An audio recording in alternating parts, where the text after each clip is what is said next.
नमस्कार, आप सभी का बहुत बहुत स्वागत है। आप देख रहे हैं विपक्ष ऑलवेज बेदम। मैं हूं परवीन शेख। दिल्ली में कांग्रेस की एक उच्च स्तरीय बैठक हुई जिसमें भारत पाकिस्तान सीज फायर के बाद के हालात और उसमें अमेरिका की भूमिका पर चर्चा की गई। बैठक में राहुल गांधी, प्रियंका गांधी, पी चिदम्बरम और सलमान खुर्शीद समेत कई सीनियर नेता मौजूद रहे। वैसे विपक्ष, खासतौर से कांग्रेस के कई नेता ऑपरेशन सिंदूर और पीएम मोदी के नेतृत्व को लेकर कई सवाल उठा चुके हैं, जिसको लेकर कांग्रेस के अंदर ही विद्रोह भड़क गया है। इस बीच उरी पहुंचे उमर अब्दुल्ला के बयान पर बवाल मचा है। उन्होंने जम्मू कश्मीर में जान गंवाने वाले लोगों की परवाह न करने का आरोप लगाया है। वहीं आज सुप्रीम कोर्ट पर भी लोगों की नजरें रहने वाली हैं। वक्फ संशोधन कानून पर जस्टिस बी.आर. गवई की बेंच सुनवाई करेगी। इससे पहले सुप्रीम कोर्ट ने मुर्शिदाबाद हिंसा पर एसआईटी जांच से इनकार कर दिया। सुप्रीम कोर्ट ने कहा कि हाईकोर्ट जाने की बजाय सीधे सुप्रीम कोर्ट में याचिका दायर करना ये सही नहीं है। इस चैनल की जो अनुमति है वो नहीं दी जा सकती। तो क्या खास रहा कांग्रेस की बैठक में? क्या सुप्रीम कोर्ट के तेवर अब बदलने लगे हैं? इसी पर चर्चा के लिए स्टूडियो मौजूद हैं कैपिटल टीवी के editor in chief doctor Manish Kumar और एग्जीक्यूटिव एडिटर राजीव कुमार। आप दोनों का बहुत बहुत स्वागत है। धन्यवाद। डॉक्टर साहब, जो कांग्रेस की उच्च स्तरीय बैठक हुई, इस बैठक में क्या रहा? क्योंकि मौजूदा हालात पर कह रहे हैं कि चर्चा की गई है। देखिए, मौजूदा हालात पर चर्चा इन्होंने जरूर किया, लेकिन आपस में ही झगड़ पड़े जी। सेंसिबल लोग एक साइड और राहुल गांधी और उसके लोग एक साइड। यही वहां से खबर आ रही है। कारण ये कि एक तो आप इंडी गठबंधन में अलग थलग पड़ रहे हो। तेजस्वी यादव के अलावा किसी ने ये नहीं कहा है। अब तो सारे लोग बैक ट्रैक कर रहे हैं। शरद पवार ने कह दिया कि नहीं भाई, अभी सेंसिटिव मसला है, डोंट डू इट। और जब सरकार ने ये कह दिया कि पार्लियामेंट्री कमेटी की बैठक होगी जहां सारे पार्टियां, सारे मेंबर और उसके चेयरमैन स्वयं शशि थरूर हैं, तो विपक्ष से कोई बात छिपाने की तो कोई बात ही नहीं बची। आप देखिए, पार्टी के अंदर से ही लोग कह रहे हैं कि ये समय नहीं है कि आप क्रिटिसाइज। भाई, पार्लियामेंट सेशन बुलाने का क्या मतलब है? पार्लियामेंट सेशन बुलाने का in the midst of war आप क्या हेडलाइन बनना चाह रहे हो पाकिस्तान में? मैं शुरू से कह रहा हूं, राहुल गांधी की ये डिमांड इसलिए गलत है, इसलिए ये अनर्गल है, क्योंकि ये डिमांड तब सही होता जब आपकी पार्टी के अंदर के लोग जो वहां हेडलाइन में आ रहे थे, जहां उनकी आर्मी प्रेस कॉन्फ्रेंस करके आपका चेहरा दिखा के आपके बाइट को चला रही थी, उनके खिलाफ अभी तक आपने एक्शन लिया? तो ऐसा लग रहा है कांग्रेस पार्टी के अंदर कंपटीशन हो गया। अरे सिद्धरमैया आ गया वहां, अरे अजय राय आ गया वहां, राफेल का वहां चल रहा, वो सुपर हिट चल रहा है पाकिस्तान के अंदर। तो भाई, चुनाव कहां लड़ना है तुमको ये तय कर लो। हिंदुस्तान में चुनाव लड़ना है या पाकिस्तान में चुनाव लड़ना है? पाकिस्तान के लिए कैंपेन करना है, पाकिस्तान में जाकर के चुनाव लड़ना है, मोस्ट वेलकम। फिर आपको जो करना है करे। हिंदुस्तान की जनता आपके साथ बिल्कुल नहीं है।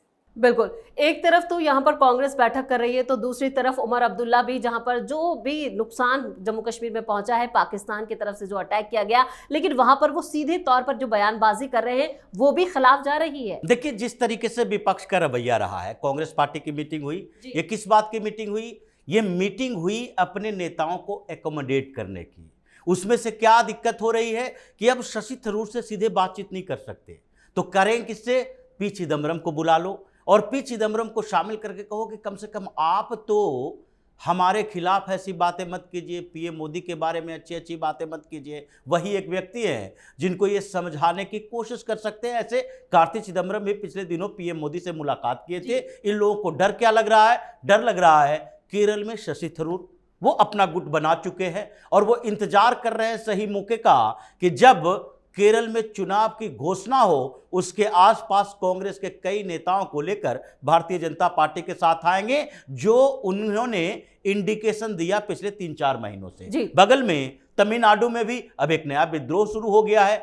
अब चिदम्बरम साहब भी इन लोगों के खिलाफ जा रहे हैं। तो चिदम्बरम का गुट अगर तमिलनाडु में एक्टिव हो गया तो इसका मतलब है कि चिदम्बरम परिवार ही नहीं बल्कि तमिलनाडु के कई और कांग्रेसी नेता इन लोगों से नाराज हो जाएंगे। उसके अलावा आगे बढ़िए तो साउथ इंडिया में ही कर्नाटक में चल रहा है। सिद्धारमैया बड़ी बड़ी बातें कर रहा था।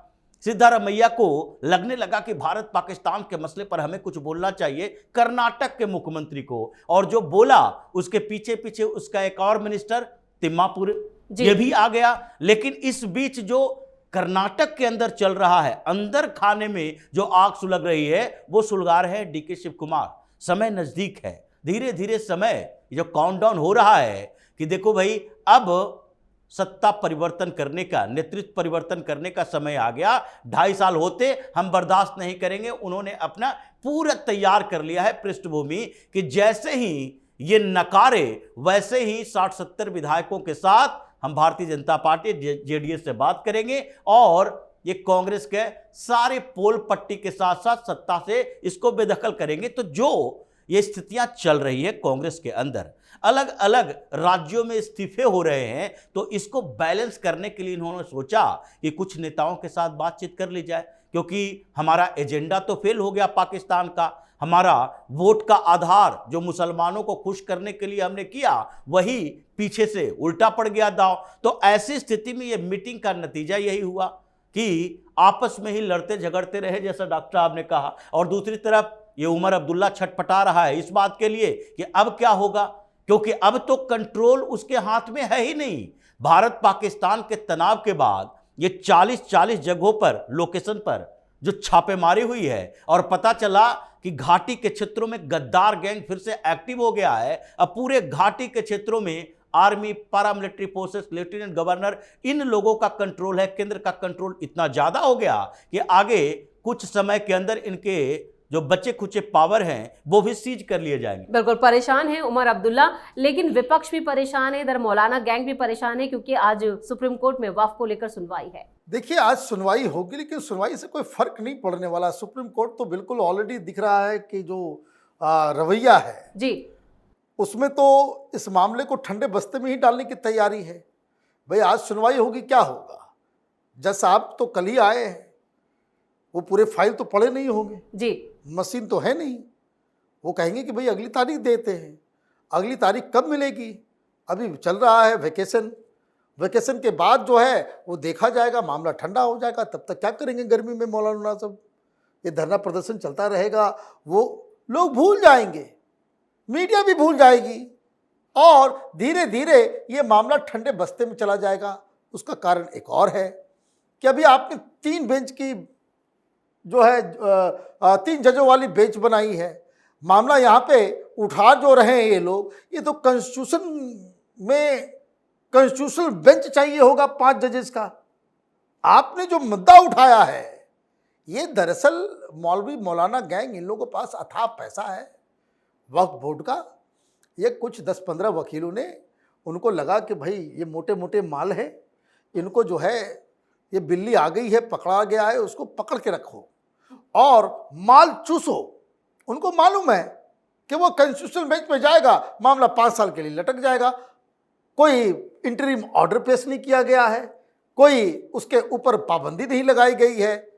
तो जो रजिस्टर्ड है वो तो रजिस्टर्ड है ही, लेकिन जो 50% अनरजिस्टर्ड है उसके ऊपर तो कार्रवाई ऑलरेडी शुरू है, वो तो रुकेगा नहीं। तो ये जो 4.5 लाख प्रॉपर्टी जो अनरजिस्टर्ड है उसके ऊपर कार्रवाई चलती रहेगी। सरकार अपना हिसाब से जो बदलाव करना चाह रही थी वो कर रही थी। अब 3 बेंच से वो 5 बेंच में जाएगा, 5 बेंच से अभी देखिए केजरीवाल चले गए पंजाब और वो कॉन्स्टिट्यूशनल बेंच का कोई फैसला नहीं आया अभी तक। बिल्कुल कि दिल्ली राज्य की जो कानून आया था वो सरकार उसमें बदलाव कर सकती है नहीं कर सकती है, किसका एडमिनिस्ट्रेशन होगा नहीं होगा, मामला खत्म। 20 साल के बाद भी उसमें फैसला नहीं आने वाला। वही चीज़ जो है वक्फ के ऊपर होगा। और पहले ही सरकार चीफ जस्टिस जो बघेल साहब जो बने उन्होंने तो पहले ही कह दिया गवई साहब ने कि भाई साहब ये मत सोचो कि अब कानून जो है पार्लियामेंट में पास हो जाएगा अब हम उसके ऊपर कोई कैची लगाएंगे। तो ये मुझे लग रहा है कि बहुत बड़ा सेटबैक होने वाला है। और जैसा देश में भी माहौल चल रहा है वो वैसे भी जो है वक्फ बोर्ड के ऊपर किसी का ध्यान नहीं है।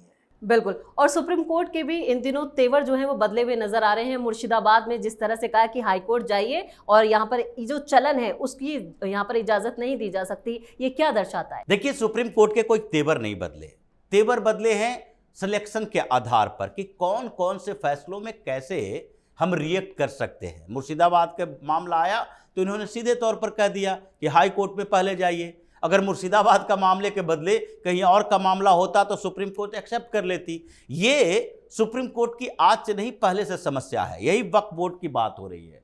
वक्फ बोर्ड में जब अलग अलग याचिकाएं इसके खिलाफ दायर की गई थी कि अनकॉन्स्टिट्यूशनल है, तो उस समय इन लोगों ने कहा नहीं, हाई कोर्ट जाओ। यही तो विष्णु शंकर जैन ने सवाल उठाया सुप्रीम कोर्ट से कि अगर पहले से जो याचिकाएं हम लोगों ने दायर की थी उन सबको आपने रिजेक्ट कर दिया कि हाई कोर्ट अपने अपने जाओ, और अब जब ये मामला जमीयत उलेमाए हिंद लेकर आया है तो आपने कह दिया कि सारे हाई कोर्ट में जितने मामले हैं उसको हमारे पास लाओ, हाई कोर्ट में अब सुनवाई नहीं होगी। तो ये समस्या सुप्रीम कोर्ट के हमेशा रही है। लेकिन इस वक्फ बोर्ड के मामले में अभी जो पिछले सीजेआई संजीव खन्ना रहे, उन्होंने एक नई नजीर पेश कर दी है। उन्होंने क्या किया?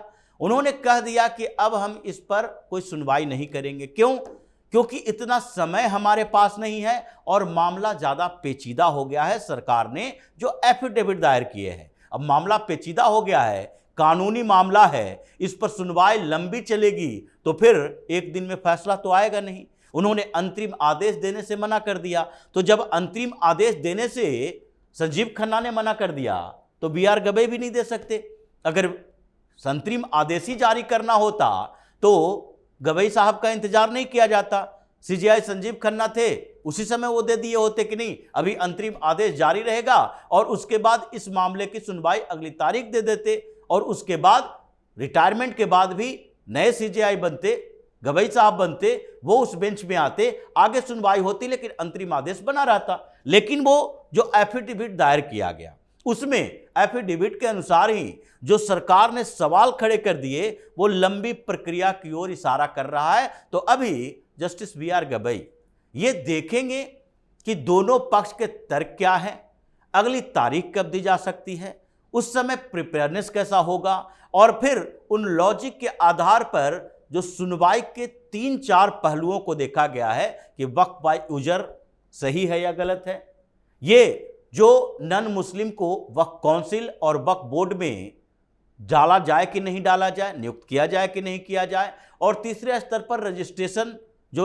रजिस्ट्रेशन जिसका नहीं है उस पर वक्फ बोर्ड का अधिकार होगा कि नहीं, उसे कागज दिखाना पड़ेगा कि नहीं, और फिर इन सारे पहलुओं के साथ एक धर्मनिरपेक्षता की बात आती है जो ये लोग बार बार कहते हैं धार्मिक हस्तक्षेप की। तो ये ऐसे मामले हैं जिसमें सामान्य तरीके से सुनवाई नहीं हो सकती कि 2 दिन में फैसला आ जाएगा। तो अब वक्फ बोर्ड पर जो संजीव खन्ना ने इस पूरे मामले को पलटा था, अभी उसी को जारी रखना अब बीआर गवई शुरू कर देंगे। वो भी इस मामले को पलट चुके हैं, जैसा कि उनके पहले के निर्देशों से पता चलता है। मतलब वक्फ बोर्ड कानून के खिलाफ इन लोगों ने जो अपनी तैयारी की थी कि सुप्रीम कोर्ट से कोई अंतरिम आदेश लेकर आ जाएंगे, वो अब इनका एजेंडा फेल हो चुका है। इस तमाम जानकारी के लिए और सटीक विश्लेषण के लिए आप दोनों का बहुत बहुत धन्यवाद। धन्यवाद। कांग्रेस के अंदर जिस तरह से गुटबाजी और विद्रोह खुलकर सामने आ रहा है, उससे बिहार केरल चुनाव में कांग्रेस को खासा नुकसान हो सकता है, इससे इनकार नहीं किया जा सकता।